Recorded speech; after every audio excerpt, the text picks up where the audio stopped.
ओम श्री चिन्मय सद्गुरवे। आज हम लोग 31 नंबर श्लोक को और एक बार देखेंगे। स्वधर्मम् अपि चावेक्ष्य न विकम्पितुमर्हसि धर्माद् हि युद्धात् श्रेयोऽन्यत् क्षत्रियस्य न विद्यते।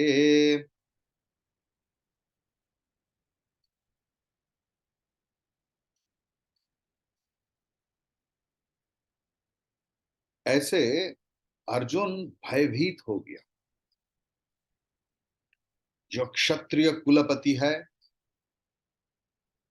जिनकी डर से आसमान, वातास, पृथ्वी, स्वर्ग लोग कांपते थे, जिसका गांडीव की कंपन से पूरा पृथ्वी कांप उठते थे, आज मोहग्रस्त अर्जुन भयभीत है। जो क्षत्रिय का शोभा नहीं देते। जो क्षत्रिय कुछ पूजा पाठ किया नहीं, लेकिन अपना स्वधर्म मतलब धर्म के लिए युद्ध कर रहे हैं, ऐसे क्षत्रिय अगर युद्ध क्षेत्र में उनका प्राण चला जाए तो भगवान उनको भी स्वर्गवास देता है। क्योंकि क्षत्रिय कभी युद्ध से भयभीत होकर भाग नहीं जाएगा। तो आज स्वधर्म की दृष्टि में भी, हे अर्जुन, तुम भयभीत हो, तुम द्विधाग्रस्त हो, लेकिन ये तुम्हारे लिए उचित कर्म नहीं। क्योंकि हर क्षत्रिय के लिए पूजा पाठ, याग यज्ञ नहीं, धर्म युद्ध में अंश लेना ही सबसे बेहतर माना जाता है।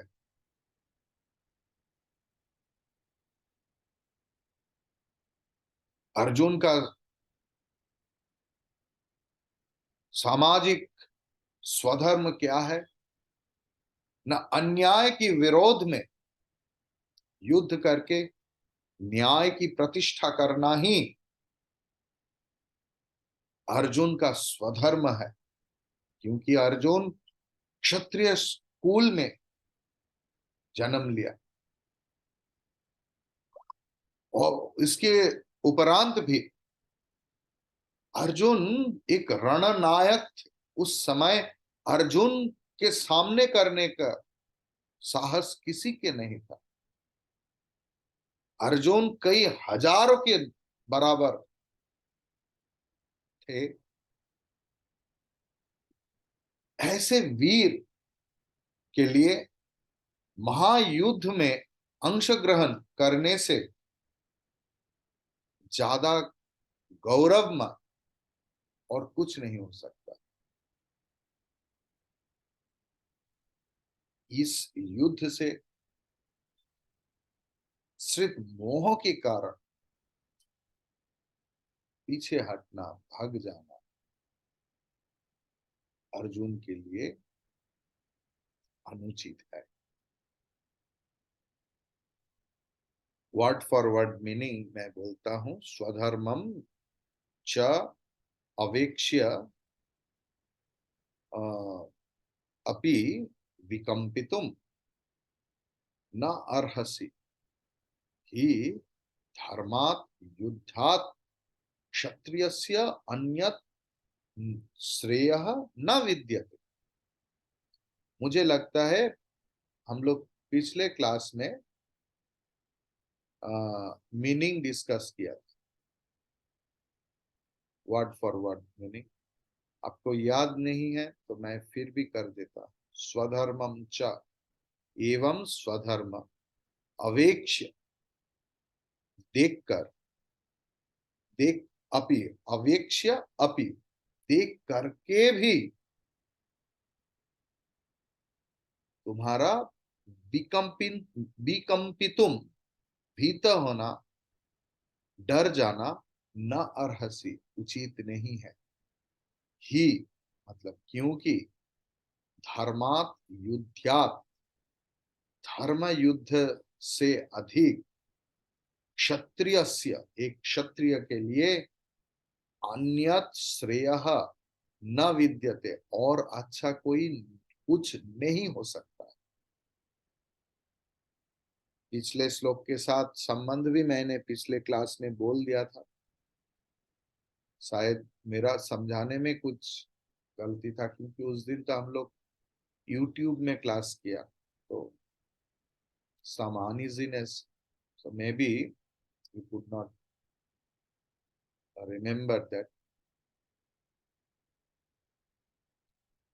अब तक आत्म तत्व की व्याख्यान करके आत्मा को नित्य, शुद्ध, बुद्ध, समान, निर्विकार, अविनाशी, अकर्ता, अभोक्ता रूप में भगवान वर्णन किया।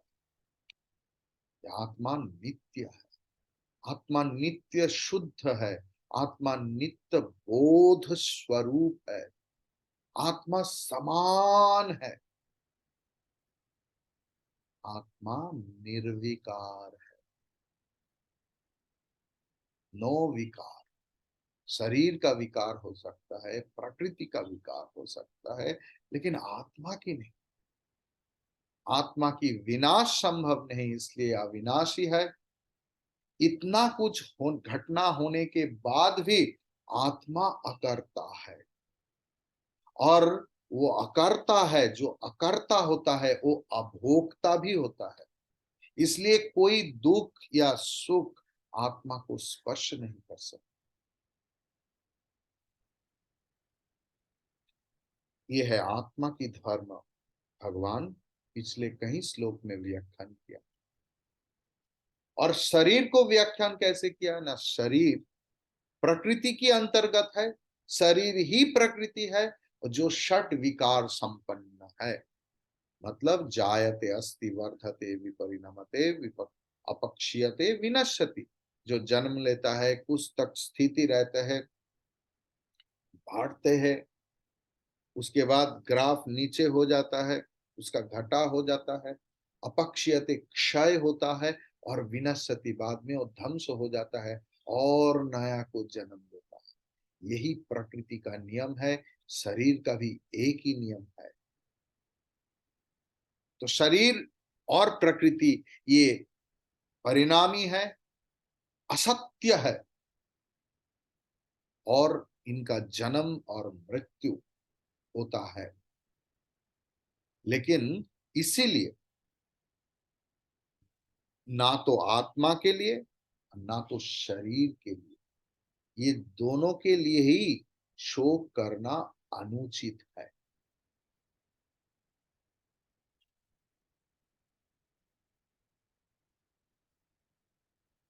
शोक करना अनुचित है। अगर कोई बोल रहा है कि आत्मा भी मर जाता है, जो शरीरवादी है, जो चारवाक लोग हैं, उन लोग आत्मा को मानते नहीं। वो लोग बोलते अगर होगा भी आत्मा तो शरीर के जन्म होने के साथ आत्मा की जन्म होता है, शरीर की नाश होने के साथ साथ आत्मा का भी नाश होता है। अगर ऐसे भी तुम समझो, फिर भी किसी के लिए शोक निरर्थक है, कोई अर्थ नहीं है, कोई मतलब ही नहीं है। क्योंकि काल जो चल रहा है ये किसी के हाथ में नहीं है। द होल प्रकृति, चाहे वो मनुष्य हो, पशु हो, we are the bundle of helplessness, we are the bundle of helplessness. प्रकृति चला रहा, हमारे सामने क्या आ रहा है ये हमारे हाथ में नहीं है। आज धूप कैसे होगा, आज बारिश कैसे होगा, ये हमारे हाथ में नहीं है। जन्म मृत्यु भी हमारे हाथ में नहीं है। जो व्यक्ति हर रोज जिम करते हैं, योगा करते हैं, with having very nutritious food, less oil, everything else, 36 उम्र में heart attack.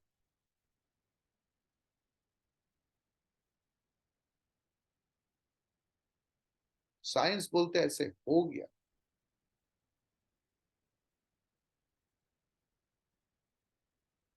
There is no cause. प्रकृति के अंतर्गत है हम। कब क्या कुछ हो सकता है ये हमारे हाथ में नहीं है।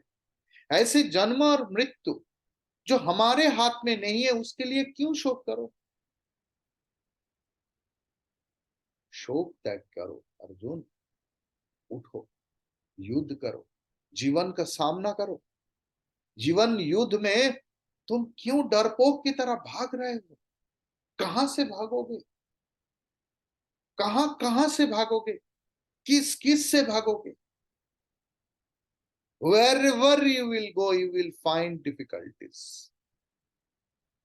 If you don't learn the art of facing difficulties, wherever you will go, if you are posted in the heaven, there are some difficulties.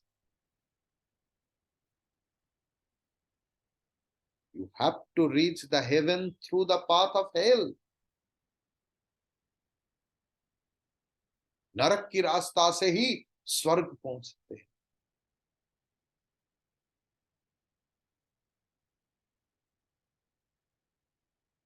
ऐसे ही उपदेश दिया।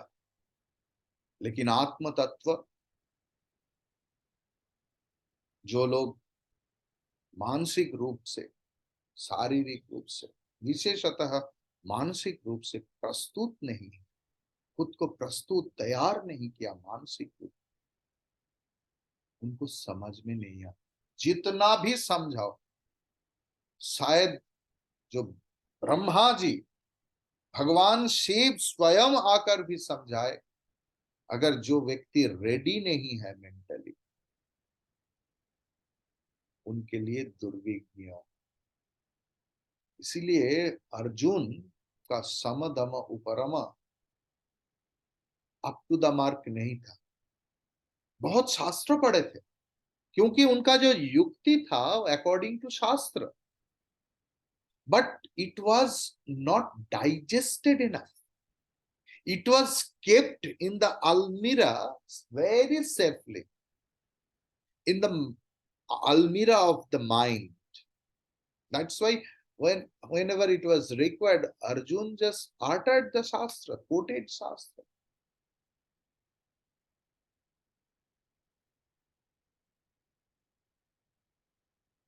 इसीलिए भगवान अर्जुन के द्वारा लोक कल्याण किया। अर्जुन के द्वारा लोक कल्याण किया। और इस श्लोक से लेकर अगले 7 श्लोक तक क्षत्रिय का स्वधर्म कैसे होगा, मतलब स्वधर्म की उपदेश दे रहे हैं।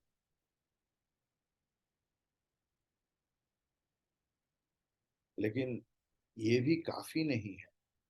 सांख्य की उपदेश ही अगर काफी हो जाता तो सेकेंड चैप्टर में ही गीता खत्म हो जाता। लेकिन भगवान सर्वांतर्यामी, अर्जुन की जो मानसिक समस्या, इससे देखकर ही भगवान कृपापूर्वक, भगवान is ever compassionate for us. Arjun is not a second one who was in the battlefield of Kurukshetra. We are Arjuna. हम लोग अर्जुन हैं। हर रोज हम लोग भागना चाहते हैं इस जीवन युद्ध से, और वो भी मोह के कारण। अभी आप देखेंगे उधर धर्मात ही युद्धात श्रेय, ऐसा है ना। तो ही तो हेतुवाचक है। ही का मतलब है क्योंकि, बंगाली में जेहेतु। जेहेतु धर्मात् युद्धात् क्षत्रिय से, धर्म युद्ध से अपेक्षा क्षत्रिय के लिए और कोई श्रेय। तो ये जेहेतु व ही, इस पद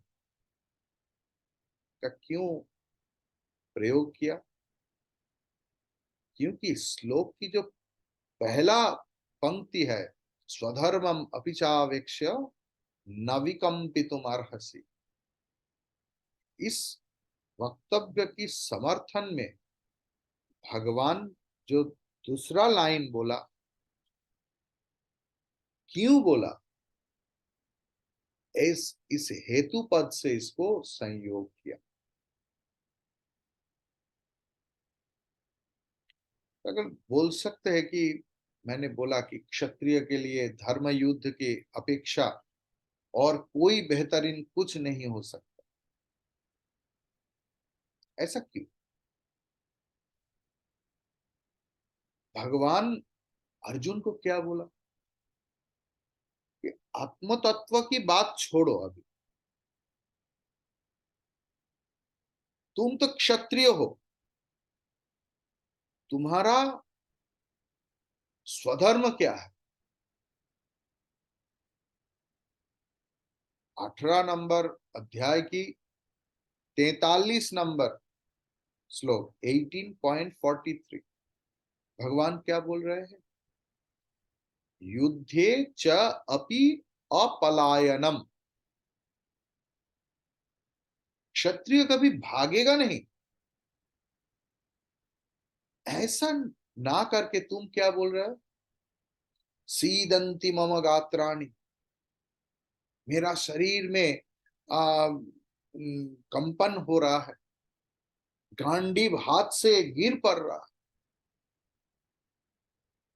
पहला अध्याय में तुमने बहुत शास्त्र बोला,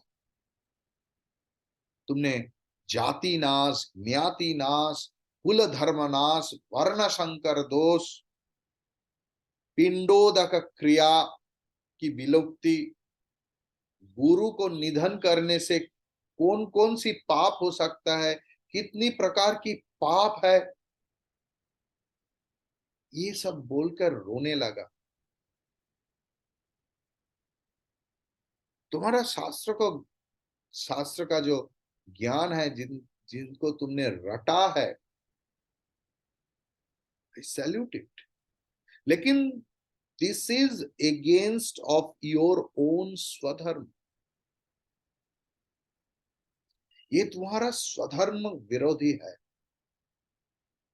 क्योंकि धर्म युद्ध की अपेक्षा क्षत्रिय के लिए और कोई बेहतर कर्म नहीं है। पराशर स्मृति में एक श्लोक आता है, क्षत्रियो ही प्रजा रक्षण, क्षत्रियो ही प्रजा रक्षण, शस्त्र पाणि ही प्रदंडयन, निर्जित्य परसैन्यादि क्षितिम धर्मेण पालयेत्। जो क्षत्रिय है वो शस्त्र प्राणी और न्याय दंड धारण करके प्रजाओं की रक्षण करेगा, रक्षा करेगा, और शत्रु पक्ष की जो सैन्य है उनको पराजित करके क्षत्रिय धर्म के अनुसार देश और प्रजा की पालन करे। कोई भी शास्त्र में बताया नहीं कि दूसरे राज्य को आक्रमण करो, अपने साम्राज्य को बढ़ाओ, नहीं।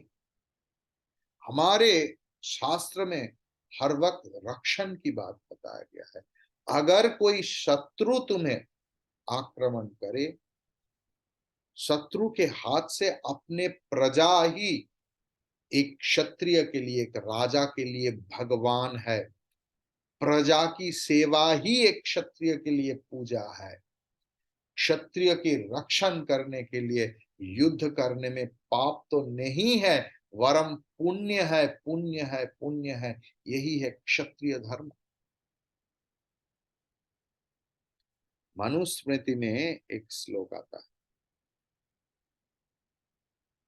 समोत्तमम अधमई राजा चाहुत पालयन प्रजा।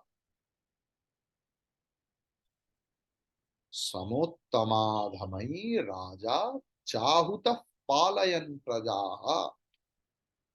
न निवर्तेत संग्रामात् क्षात्रम धर्म अनुस्मरन्।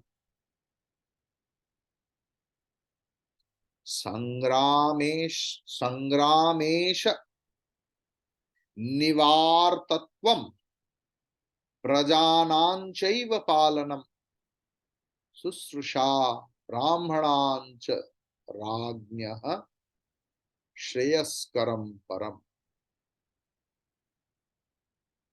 क्या बताया? समान, श्रेष्ठ या अधम व्यक्ति के द्वारा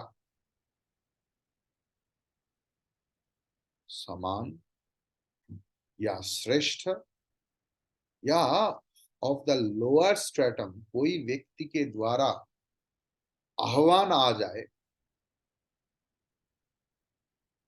कि युद्ध करो, तो कोई भी क्षत्रिय अपने क्षत्रिय धर्म को स्मरण करके उस संग्राम से कभी भागना नहीं, ये पाप है। क्षत्रियों को अगर कोई युद्ध में आह्वान करे तो क्षत्रिय उस युद्ध में अवश्य भाग लेंगे, कभी भागेगा नहीं। निष्ठा के साथ प्रजा पालन करेगा। संग्राम में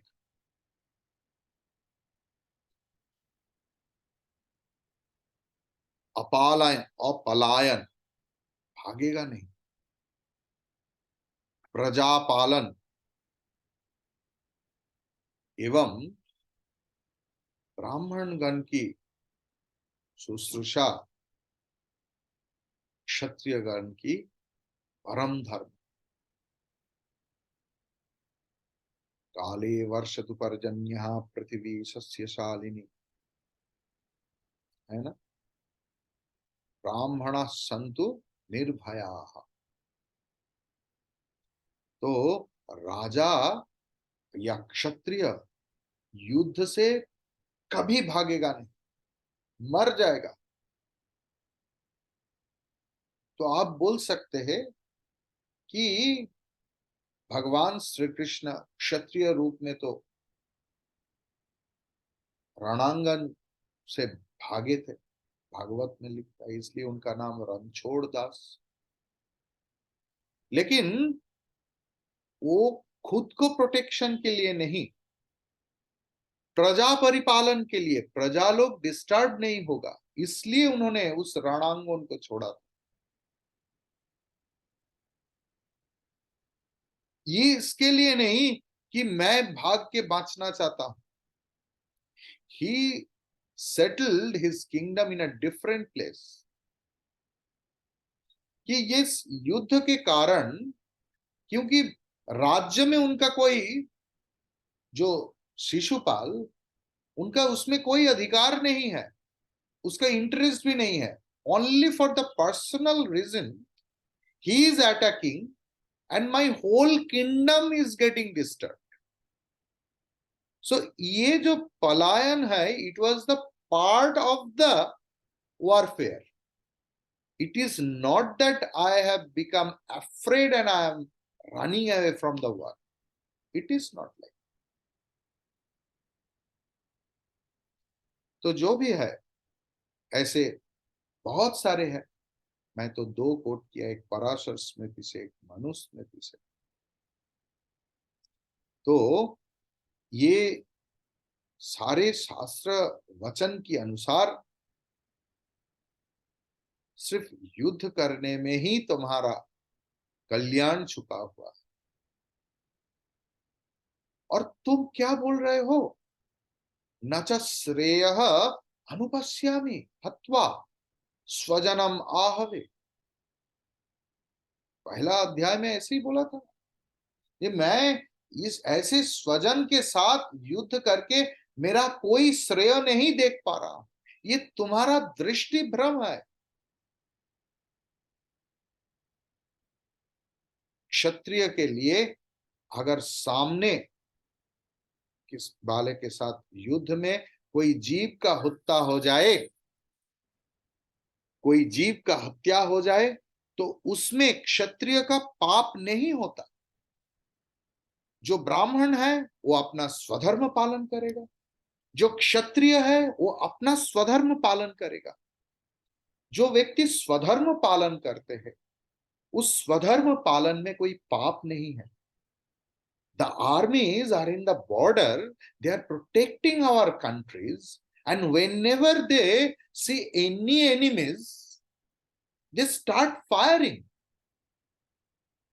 बंदूक से तो फूल नहीं निकालते, गोली ही निकालते हैं, उसमें प्राण जाते, उसमें पाप नहीं, क्योंकि उन लोग अपना स्वधर्म पालन करते।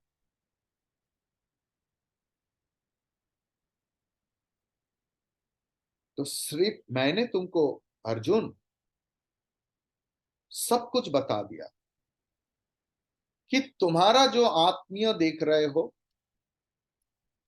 स्वजन देख रहे हो, असल में क्या है? ये तो शरीर है, अलग अलग जीव है। तुम भ्रम से उनके साथ संबंध जोड़ लिया।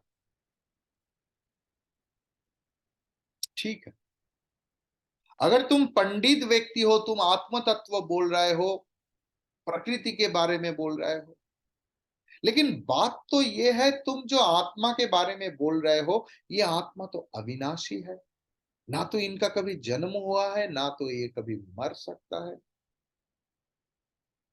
तो तुम क्यों शोक कर रहे हो?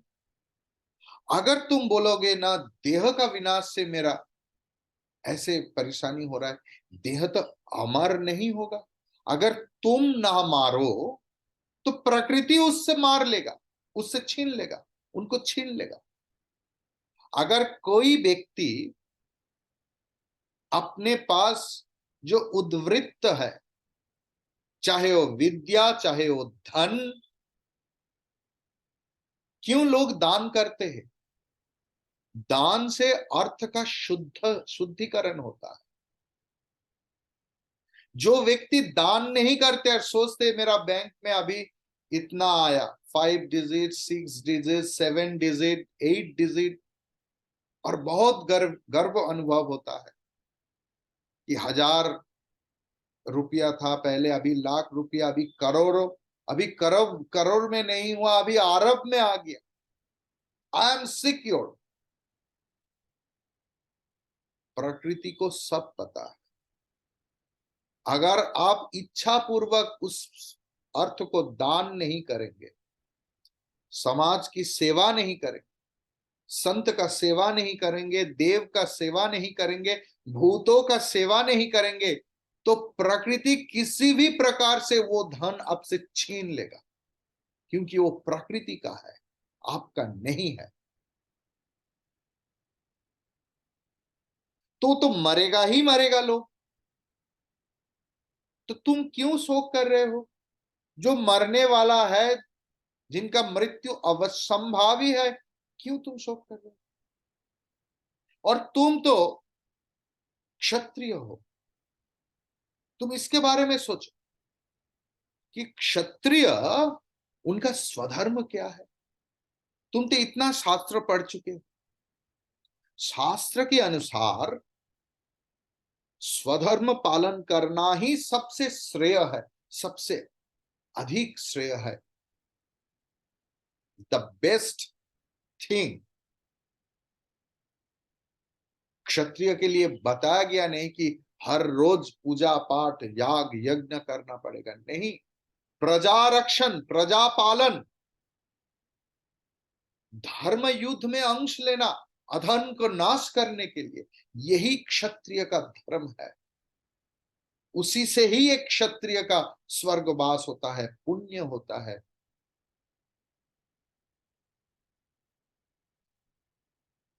इसी सोच में भी तुम्हारा शोक करना अनुचित है। शोक त्याग करो, समझो आत्म तत्व, शास्त्र, ठंडा दिमाग से सोचो तुम कौन हो, बाकी सब लोग कौन है, तुम्हारा क्या कर्तव्य है। उठो, जागो और जीवन जीवन युद्ध में शामिल हो। यही इस श्लोक का मकसद है। हरि ओम तत्सत।